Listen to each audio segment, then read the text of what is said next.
This is the MiG-15 fighter, known by its NATO reporting name Fagot. This fighter jet was designed shortly after the Second World War. More than 15,000 fighters were built at Soviet aircraft plants, an astonishing figure for the time. The aircraft could reach speeds of 1,000 km per hour and altitudes of 15 kilometers. These fighters became one of the defining symbols of the Korean War. And this is the MiG-17 fighter, known to NATO as Fresco. Designed in 1951, it replaced the MiG-15.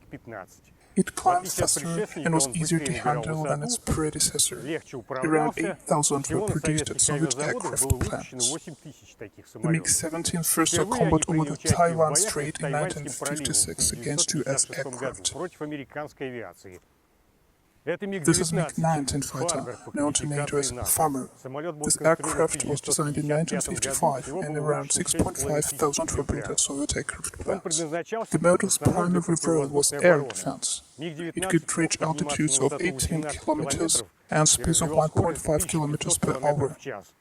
MiG-19 first saw combat during the Vietnam War against US aircrafts. What do these three aircrafts have in common?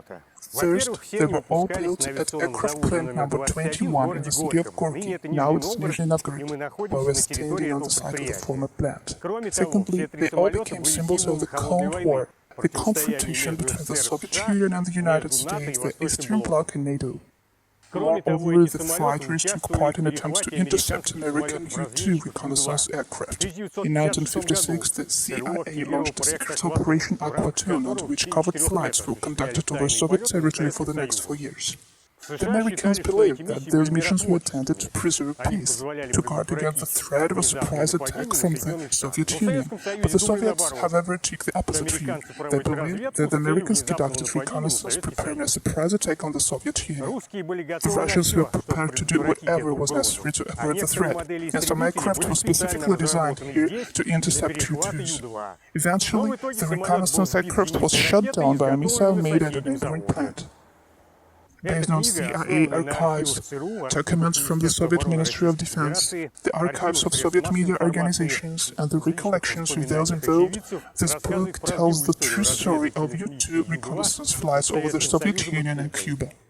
How reliable and valuable were the intelligence gathered? How did Soviet public opinion respond to reports of American spy plane flights? What items did the Soviet authorities confiscate from the pilot Francis Powers?